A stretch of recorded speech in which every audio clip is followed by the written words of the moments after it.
প্ৰতিবাৰেই নিশা 12টা বজাত বিভিন্নজন আহে আৰু শুভেচ্ছা জনায়। আজিও শুভাকাংক্ষীসকল আহিছিলে, জন্মদিনৰ শুভেচ্ছা জনাইছে।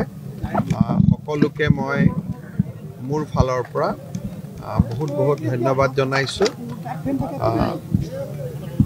সদায় দৰে এইবাৰো ৰাজ্যৰ যিমান শুভকামনা, সেই শুভকামনাই সাহস দিয়ে, শক্তি দিয়ে কাম কৰি যোৱাৰ বাবে। মই আশা কৰোঁ অসমৰ ৰাইজৰ যাতে শুভকামনাই এনেকৈ সদায় মই লাভ কৰি থাকিব পাৰোঁ। মোৰ তেনেকুৱা কাৰ্যসূচী নাই। কালি ৰাতিপুৱা আমি প্ৰাগজ্যোতিষপুৰ মেডিকেল কলেজৰ OPD সেৱা আৰম্ভ কৰিম। নগাঁৱৰ জাজি ভকত গাঁৱৰ দলংখনৰ আমাৰ শুভ উদ্বোধন হ'ব। কালিৰ পৰা মুখ্যমন্ত্ৰীৰ আত্মনিৰ্ভৰ অভিযানৰ আবেদন আৰম্ভ হ'ব।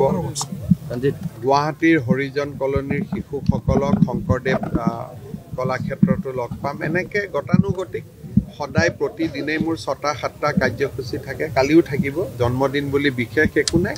সদায় যেনেকৈ গুৱাহাটীত থাকিলে কাৰ্যসূচী হয় তেনেকৈ হ'ব। सर आज आपका बर्थडे है, क्या बताना चाहेंगे सर? कुछ भी बताना नहीं है।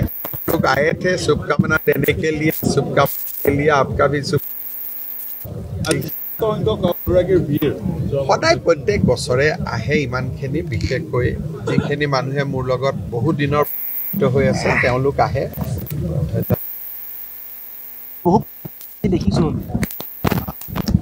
সাধাৰণতে কি হয়, যিবিলাক ৰাজনীতি আৰম্ভ কৰিছিলোঁ তেওঁলোকক